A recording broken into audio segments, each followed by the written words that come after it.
નમસ્કાર અમ્મા.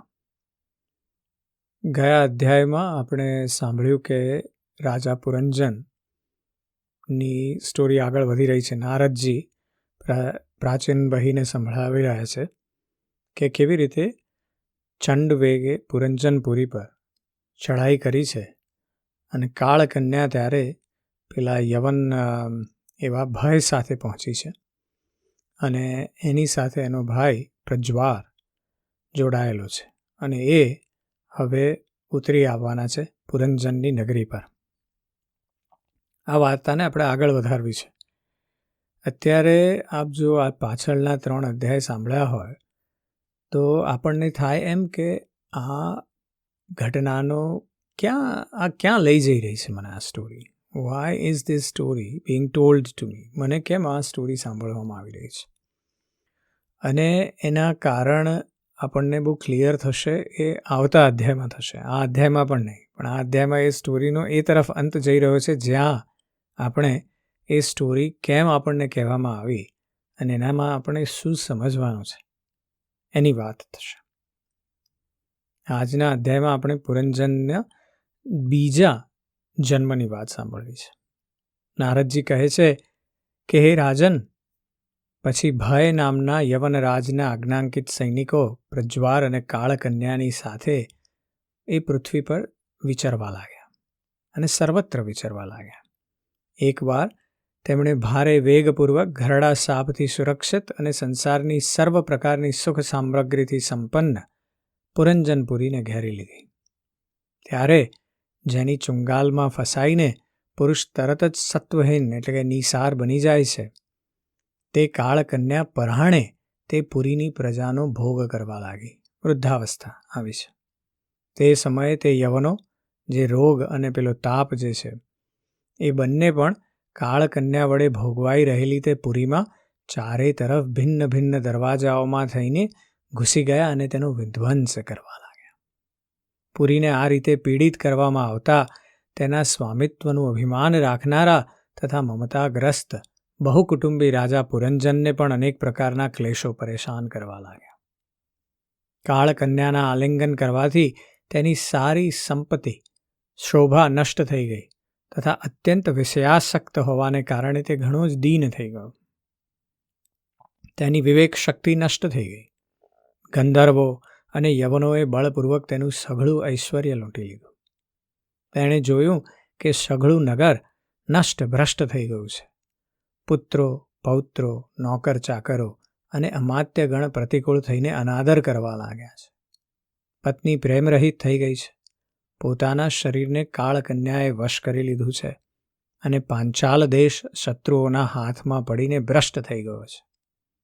આ બધું જોઈ અને રાજા પુરંજન અપાર ચિંતામાં ડૂબી ગયો અને તે વિપત્તિમાંથી છુટકારો મેળવવાનો કોઈ ઉપાય તેને દેખાયો નહીં. કાળકન્યાએ જેમને સત્વહીન કરી દીધા હતા તે જ ભોગોની લાલસાથી તે દીન હતો. પોતાની પારલૌકિક ગતિ અને બંધુજનોના સ્નેહથી વંચિત રહીને તેનું ચિત્ત કેવળ પત્ની અને પુત્રોના લાલન પાલનમાં જ રમમાણ હતું. આવી દશામાં તેમનાથી વિખૂટા પડવાની ઈચ્છા નહીં હોવા છતાં પણ તેણે તે પુરીનો ત્યાગ કરવા બાધ્ય થવું પડ્યું, કારણ કે તેને ગંધર્વો અને યવનોએ ઘેરી રાખી હતી તથા કાળકન્યાએ કચડી નાખી હતી. એટલામાં જ યવનરાજ ભયના મોટા ભાઈ પ્રજ્વારે પોતાના ભાઈનું પ્રિય કાર્ય કરવાની ઈચ્છાથી તે સઘળી નગરીને આગ ચાંપી દીધી. જ્યારે તે નગરી બળવા લાગી ત્યારે નગરવાસીઓ, સેવક સમુદાય, સંતાનો અને કુટુંબની સ્વામીની સહિત કુટુંબ પ્રેમી પુરંજનને ભારે દુઃખ થયું. નગરને કાળકન્યાના હાથમાં સપડાયેલું જોઈને તેનું રક્ષણ કરનારા સર્પને પણ ઘણી પીડા થઈ, કારણ કે તેના નિવાસસ્થાન પર પણ યવનોએ અધિકાર કરી લીધો હતો અને પ્રજ્વાર તેના પર આક્રમણ કરી રહ્યો હતો.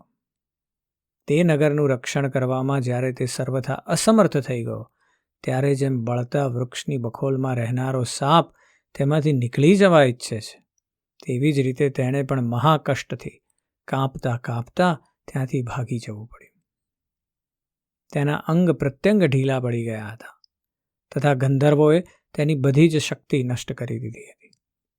તેથી જ્યારે યવન શત્રુઓએ તેને જતો જોઈને અટકાવી દીધો ત્યારે તે દુઃખી થઈને રોવા લાગ્યો. ગૃહસ્થીમાં આસક્ત પુરંજન શરીર ઘર વગેરેમાં હું મારુંપણાનો ભાવ રાખવાથી અત્યંત બુદ્ધિહીન થઈ ગયો હતો. પત્નીના પ્રેમ પાશમાં ફસાઈને તે ઘણો દીન થઈ ગયો હતો. હવે જ્યારે તેમનાથી વિખૂટા પડવાનો સમય ઉપસ્થિત થયો ત્યારે તે પોતાની પુત્રીઓ, પુત્રો, પૌત્રો, પુત્રવધુઓ, જમાઈઓ, નોકરો ચાકરો અને ઘર, ખજાનો અને અન્ય બીજા જે પદાર્થોમાં તેની મમતા હજી શેષ હતી, તેમનો ભોગ તો એનો ક્યારનોય છૂટી ગયો હતો, પણ એની અંદર હજી એને મમતા હતી, તે બધાને માટે આ પ્રમાણે એ ચિંતા કરવા લાગ્યો. અરે રે, મારી પત્ની તો ઘણી ઘર ગૃહસ્થીવાળી છે. જ્યારે હું પરલોકમાં ચાલ્યો જઈશ ત્યારે એ અસહાય થતાં કેવી રીતે પોતાનો ગુજારો કરશે? એને આ બાળ બચ્ચાની ચિંતા જ ખાઈ જશે. એ મારા ભોજન કર્યા વિના ભોજન કરતી ન હતી અને મારા સ્નાન કર્યા વિના સ્નાન કરતી ન હતી. હંમેશા મારી સેવામાં જ તત્પર રહેતી હતી. હું ક્યારેક રિસાઈ જતો તો એ ઘણી ભયભીત થઈ જતી હતી અને ક્યારેક ધમકાવતો હતો ત્યારે તે ડરની મારી ચૂપ રહી જતી હતી. મારાથી કોઈ ભૂલ થઈ ગઈ હોય તો એ મને સચેત કરી દેતી હતી. મારામાં એનો એટલો અધિક સ્નેહ છે કે જો હું ક્યાંક પરદેશ ચાલ્યો જતો હતો તો એ વિરહ વ્યાસથી કૃશ થઈ જતી હતી. આમ તો એ વીર માતા છે, તો પણ મારા ગયા પછી શું એ ગૃહસ્થીનો વ્યવહાર ચલાવી શકશે? મારા ચાલ્યા ગયા પછી એકમાત્ર મારે જ સહારે રહેનારા આ પુત્રો પુત્રીઓ પણ કેવી રીતે જીવન ધારણ કરશે? એ તો સમુદ્રની વચમાં નાવ તૂટી જવાથી વ્યાકુળ થયેલા મુસાફરોની જેમ વળખાં મારવા લાગશે. અહીંયા આપણે જોઈ શકીએ છીએ કે પુરંજનની અંદર કેટલું બધું હું બણું છે. એને હજી એમ છે કે મારાથી જ આ મારું આખું સંસાર અને જગત ચાલે છે. હું નહીં હોઉં તો મારી પત્નીનું શું થશે? મારા બાળકોનું શું થશે? એમના બાળકોનું શું થશે? મારા પુત્રો પુત્રવધુઓ બધા કેવી રીતે જીવશે? એને એમ છે કે મારા થકી જ આ બધું ચાલી રહ્યું છે. ભોગ વિલાસમાં માણસ જ્યારે વ્યસ્ત થઈ જાય ત્યારે આ હુંપણું આપણને આવી દશામાં લઈ જાય. આપણને એમ થાય કે હું નહીં હોઉં તો શું થશે? આપણે આગળ પણ વાત કરી હતી, ક્યાં લાયે થે અને ક્યાં લે ગયે.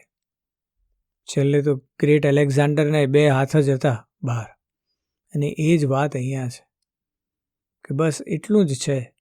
આ લઈને આવ્યા નથી કશું ને લઈ જવાનું નથી, એકલો જાને રે. પણ અંદર જો હુંપણાનો ભાવ હોય તો આપણને એવું પ્રતીત થયા કરે કે હું જતો રહીશ એટલે બીજાને તકલીફ પડશે. કોને ખબર? એક વખત જતા રહ્યા પછી કોઈને ખબર પણ પડતી નથી. જો કે જ્ઞાન દ્રષ્ટિએ રાજા પુરંજન માટે શોક કરવાનું ઉચિત પણ ન હતું, તો પણ અજ્ઞાનના લીધે તે આ પ્રમાણે દીન બુદ્ધિથી પોતાના પત્ની પુત્રો વગેરે માટે શોક વિહવળ થઈ રહ્યો હતો. આ જ સમયે તેને પકડવા માટે ત્યાં ભય નામનો યવનરાજ આવી પહોંચ્યો. જ્યારે યવનો તેને પશુની જેમ બાંધીને પોતાના સ્થાને લઈ જતા હતા ત્યારે તેના અનુચરો અત્યંત આતુર અને શોકાકુલ થઈને તેની સાથ થઈ ગયા. યવનો વડે રોકી લેવામાં આવેલો પેલો સાપ જે નગરીનું રક્ષણ કરતો હતો એ પણ નગરી છોડીને તે બધાની સાથે ચાલી નીકળ્યો. તેના જતાં જ સઘળું નગર છિન્ન ભિન્ન થઈને પોતાની પ્રકૃતિમાં લીન થઈ ગયું. આ પ્રમાણે મહાબળવાન યવનરાજ વડે બળપૂર્વક ખેંચાવા છતાં પણ રાજા પુરંજને અજ્ઞાનના લીધે પોતાના હિતૈષી અને જૂના મિત્ર અવિજ્ઞાતને યાદ કર્યો નહીં. આપણે અવિજ્ઞાત વિશેની વાત માત્ર એક જ લાઇનમાં કરી હતી. જ્યારે રાજા પુરંજનની સ્ટોરી સ્ટાર્ટ થાય છે ત્યાં વ્યાસજી ખાલી કહે છે કે એને અવિજ્ઞાત નામનો એક ફ્રેન્ડ છે. એ વાત આપણે પછીથી આગળ આવતા અધ્યાયમાં પાછું સાંભળીશું. આ અધ્યાયમાં પણ અવિજ્ઞાત આવશે, પણ એ જ સમયે આ અવિજ્ઞાત કોણ છે? આ પુરંજનની સ્ટોરીની સાથે આ બધા જે રૂપકો સર્જાયેલા છે, રાણી અને 9 દરવાજા અને એ બધું શું છે, એની વાત આપણે આવતા અધ્યાયમાં ખૂબ ધ્યાનપૂર્વક કરીશું. પણ અત્યારે આ સ્ટોરી સમજીએ, આપણે પોતાની જાતે ચિંતન કરીએ કે આ સ્ટોરી આપણને ક્યાં લઈ જાય છે. નિર્દયી રાજાને યજ્ઞ પશુઓને જે બલિ આપ્યો હતો, યજ્ઞ પશુઓનો, એમણે તેણે રાજાએ આપેલી પીડાને યાદ કરી તેને ક્રોધપૂર્વક કુહાડાઓથી કાપવા લાગ્યા. તે વર્ષો સુધી વિવેકહીન અવસ્થામાં અપાર અંધકારમાં પડેલો નિરંતર કષ્ટ ભોગવતો રહ્યો. સ્ત્રીની આસક્તિના લીધે તેની આ દુર્ગતિ થઈ રહી હતી. અંતકાળમાં પણ પુરંજને તેનું જ ચિંતન થતું રહ્યું. તેથી તે નૃપ શ્રેષ્ઠ બીજા જન્મમાં વિદર્ભરાજને ત્યાં સુંદર પુત્રી બનીને જન્મ્યો. જ્યારે એ વિદર્ભપુત્રી લગ્ન યોગ્ય થઈ ત્યારે વિદર્ભરાજે ઘોષણા કરી કે એને સર્વશ્રેષ્ઠ પરાક્રમી વીર જ પરણી શકશે. ત્યારે શત્રુઓના નગરોને જીતનારા પાંડ્ય નરેશ મહારાજ મલયધ્વજે યજ્ઞભૂમિમાં સમસ્ત રાજાઓને જીતીને તેની સાથે લગ્ન કર્યું. તેનાથી મહારાજ મલયધ્વજે એક શ્યામલોચના પુત્રી અને એના કરતાં નાના 7 પુત્રો ઉત્પન્ન કર્યા, જેઓ આગળ જઈ અને દ્રવિડ દેશના 7 રાજા થયા. હે રાજન, પછી તેમાંના પ્રત્યેક પુત્રના ઘણા બધા પુત્રો ઉત્પન્ન થયા કે જેમના વંશજો આ પૃથ્વીને મન્વંતરના અંત સુધી તથા ત્યાર પછી પણ ભોગવશે. રાજા મલયધ્વજની પહેલી પુત્રી મહાન વ્રતશીલા હતી. તેની સાથે અગસ્ત્ય ઋષિના લગ્ન થયા. તેનાથી તેમને દ્રઢચ્યુત નામનો પુત્ર થયો અને દ્રઢચ્યુતને ઇદ્વમા નામનો પુત્ર થયો. અંતમાં રાજર્ષિ મલયધ્વજ પુત્રો વચ્ચે પૃથ્વીની વહેંચણી કરીને ભગવાન શ્રી કૃષ્ણની આરાધના કરવાની ઈચ્છાથી મલય પર્વત પર ચાલ્યા ગયા. તે સમયે જેમ ચંદ્રિકા ચંદ્રદેવનું અનુસરણ કરે છે તેવી જ રીતે મતલોચના વૈદર્ભીએ પોતાના ઘર, પુત્રો અને સમસ્ત ભોગોને તિલાંજલિ આપીને પાંડ્ય નરેશનું અનુગમન કર્યું. ત્યાં ચંદ્રવસા, તામ્રપર્ણી, વટોદકા નામની 3 નદીઓ હતી. તેમના પવિત્ર જળમાં સ્નાન કરીને તેઓ દરરોજ પોતાના શરીર અને અંતઃકરણને નિર્મળ કરતા હતા. ત્યાં રહીને તેમણે કંદ, બીજ, મૂળ, ફળ, પુષ્પ, પાન, તૃણ અને જળથી જ ગુજારો કરી અને ઘણું કઠોર તપ કર્યું. એનાથી ધીરે ધીરે તેમનું શરીર ઘણું જ કૃશ થઈ ગયું. મહારાજ મલયધ્વજે સર્વત્ર સમદ્રષ્ટિ રાખીને ઠંડી, ગરમી, વર્ષા, વાયુ, ભૂખ, તરસ, પ્રિય અપ્રિય, સુખ દુઃખ વગેરે તમામ દ્વંદ્વો પર વિજય મેળવ્યો. તપ અને ઉપાસનાથી વાસનાઓને નિર્મૂળ કરીને તથા યમ નિયમ વગેરે વડે ઇન્દ્રિયો, પ્રાણ અને મનને વશ કરીને તેઓ આત્મામાં બ્રહ્મ ભાવના કરવા લાગ્યા. આ પ્રમાણે 100 દિવ્ય વર્ષો સુધી સ્થાણુની જેમ નિશ્ચળ ભાવે એક જ સ્થાન પર બેઠેલા રહ્યા. ભગવાન વાસુદેવમાં સુદૃઢ પ્રેમ થઈ જવાને કારણે આટલા સમય સુધી તેમને શરીર વગેરેનું ભાન પણ ન રહ્યું. નારદજી કહે છે કે હે રાજન, ગુરુ સ્વરૂપ સાક્ષાત શ્રીહરિએ ઉપદેશ કરેલા તથા પોતાના અંતઃકરણમાં બધી તરફ સ્ફુરિત થતા વિશુદ્ધ જ્ઞાનના દીપકથી તેમણે જોયું કે અંતઃકરણની વૃત્તિનો પ્રકાશક આત્મા સ્વપ્નાવસ્થાની જેમ દેહ વગેરે સમસ્ત ઉપાધિઓમાં વ્યાપ્ત છે અને તેમનાથી અલગ પણ છે. આવો અનુભવ કરીને તેઓ બધી તરફથી ઉદાસીન થઈ ગયા. પછી પોતાના આત્માને પરબ્રહ્મમાં અને પરબ્રહ્મને આત્મામાં અભિન્ન રૂપ જોયા અને અંતે આ અભેદ ચિંતનનો પણ ત્યાગ કરીને તેઓ સર્વથા શાંત થઈ ગયા. હે રાજન, આ સમયે પતિપરાયણ વૈદર્ભી પણ બધા પ્રકારના ભોગોને ત્યજીને પોતાના પરમ ધર્મજ્ઞ પતિ મલયધ્વજની સેવા પણ ઘણા પ્રેમથી કરતી હતી. તે ચીર વસ્ત્રો ધારણ કરતી, વ્રત ઉપવાસ વગેરેને કારણે તેનું શરીર અત્યંત કૃશ થઈ ગયું હતું અને તેના માથાના વાળ પરસ્પર ગૂંચાઈ જવાને કારણે તેમાં લટો પડી ગઈ હતી. તે સમયે પોતાના પતિદેવની પાસે તે અંગાર ભાવને પામેલા ધુમાડા રહિત અગ્નિ પાસે અગ્નિની શાંત જ્યોત જેવી સુશોભિત થઈ રહી હતી. તેના પતિ પરલોકવાસી થઈ ચૂક્યા હતા, પરંતુ પૂર્વવત સ્થિર આસનમાં વિરાજમાન હતા. રાજા મલયધ્વજનો આત્મા ચાલી નીકળ્યો છે એની સફરે, પણ એ આસનમાં બેઠા છે ને આટલા વખતથી બેઠા છે એટલે બોડી એકદમ સ્થિર બેઠેલું છે. આ રહસ્યને નહીં જાણવાને કારણે તે તેમની પાસે જઈને તેમની પહેલાંની જેમ જ સેવા કરવા લાગી. ચરણ સેવા કરતી વખતે જ્યારે તેને પોતાના પતિના ચરણોમાં ઉષ્મા બિલકુલ નહીં હોવાની ખબર પડી ત્યારે તો તે ટોળામાંથી વિખૂડી પડી ગયેલી હરણીની જેમ હૃદયથી અત્યંત વ્યાકુળ થઈ ગઈ. તે વેરાન વનમાં પોતાને એકલી અને દીન દશામાં જોઈ તે ઘણી શોકાકુલ થઈ ગઈ અને આંસુઓની ધારાથી સ્તનો ભીંજવતી મોટા અવાજે રડવા લાગી. તે બોલી, રાજર્ષિ, ઉઠો, ઉઠો!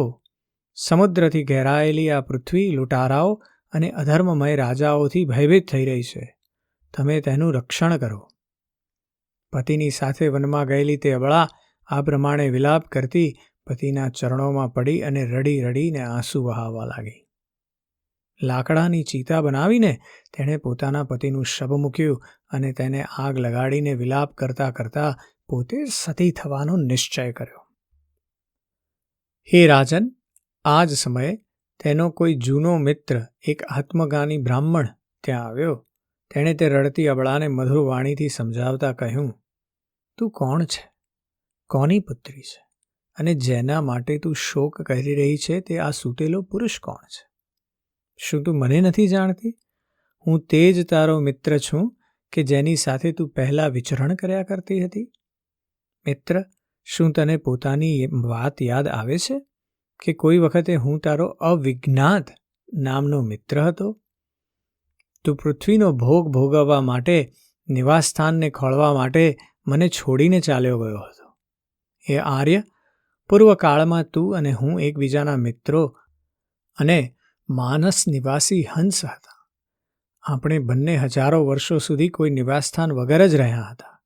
પરંતુ મિત્ર, તું વિષય ભોગોની ઈચ્છાથી મને છોડીને અહીં પૃથ્વી પર ચાલવા આવ્યો.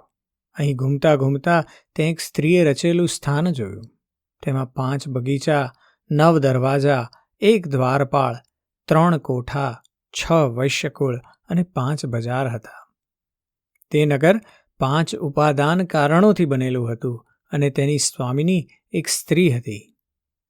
હે મહારાજ, ઇન્દ્રિયોના 5 વિષયો તેના બગીચા હતા. 9 ઇન્દ્રિય છિદ્રો દરવાજા હતા. તેજ, જળ અને અન્ન 3 કોઠાઓ હતા. મન અને 5 જ્ઞાનેન્દ્રિયો એ 6 વૈશ્યકુળ હતા. ક્રિયાશક્તિરૂપ કર્મેન્દ્રિયો જ 5 બજાર હતા. 5 ભૂતો જ તેને ક્યારેક ક્ષીણ ન થતા ઉપાદાન કારણ હતા અને બુદ્ધિશક્તિ જ તેની સ્વામિની હતી. આ એવું નગર હતું કે જેમાં પ્રવેશ કરવાથી પુરુષ જ્ઞાન શૂન્ય થઈ જાય છે, પોતાના સ્વરૂપને ભૂલી જાય છે. ભાઈ, તે નગરમાં તેની સ્વામિનીના ફંદામાં પડી અને તેની સાથે વિહાર કરતાં કરતાં તું પણ પોતાના સ્વરૂપને ભૂલી ગયો અને તેના જ સંગથી તારી આ દુર્દશા થઈ છે. જો તું નથી તો વિદર્ભરાજની પુત્રી અને નથી તો આ વીર મલયધ્વજ તારો પતિ. જેણે તને 9 દરવાજાવાળા નગરમાં બંધ કર્યો હતો તે પુરંજનીનો પતિ પણ તું નથી. તું પહેલા જન્મમાં પોતાને પુરુષ સમજતો હતો અને હવે સતી સ્ત્રી માને છે. એ બધી મારી જ ફેલાવેલી માયા છે. વાસ્તવમાં તું નથી તો પુરુષ કે નથી તો સ્ત્રી. આપણે બંને તો હંસ છીએ. આપણું જે ખરેખરું સ્વરૂપ છે તેનો તું અનુભવ કર. હે મિત્ર, જે હું એટલે કે ઈશ્વર છું તે જ તું જીવ છે. આપણે ફરીવાર યાદ કરવાનું છે, ભાગવતની શરૂઆતમાં ભગવાને વિચાર્યું સૃષ્ટિની શરૂઆતમાં હું અનેક થઈ જાઉં. એ ઈશ્વર અને જીવ વચ્ચેનો સંબંધ છે. એટલે કહે છે કે હે મિત્ર, જે હું છું તે જ તું છે. તું મારાથી ભિન્ન નથી અને તું વિચારપૂર્વક જો કે હું પણ તે જ છું જે તું છે. જ્ઞાની મનુષ્યો આપણા બંનેમાં ક્યારેય જરા સરખો પણ ફરક જોતા નથી. જેમ એક મનુષ્ય પોતાના શરીરની છાયાને દર્પણમાં અને કોઈ વ્યક્તિની આંખમાં ભિન્ન ભિન્ન રૂપે જુએ છે, તેવી જ રીતે એક જ આત્મા વિદ્યા અને અવિદ્યાની ઉપાધિના ભેદને કારણે પોતાને ઈશ્વર અને જીવના રૂપમાં એમ 2 પ્રકારે જોઈ રહ્યો છે. આ પ્રમાણે જ્યારે હંસે એટલે કે ઈશ્વરે તેને સાવધાન કર્યો ત્યારે તે માન સરોવરનો હંસ એટલે કે જીવ પોતાના સ્વરૂપમાં સ્થિત થઈ ગયો અને તેને પોતાના મિત્રના વિલોગના લીધે ભૂલાયેલું આત્મજ્ઞાન ફરીવાર પ્રાપ્ત થયું. હે પ્રાચીન ભાઈ, મેં તમને પરોક્ષ રૂપે આ આત્મજ્ઞાનનું દિગ્દર્શન કરાવ્યું છે. કારણ કે જગત કરતા જગદીશ્વરને પરોક્ષ વર્ણન જ અતિ પ્રિય છે. આ પ્રમાણે આપણે આ જે વર્ણન કર્યું છે એના વિશેની છણાવટ અને એનું તાત્પર્ય જે છે એ આવતા અધ્યાયમાં સાંભળવું છે. આજે બસ આટલું જ. જય શ્રી કૃષ્ણ.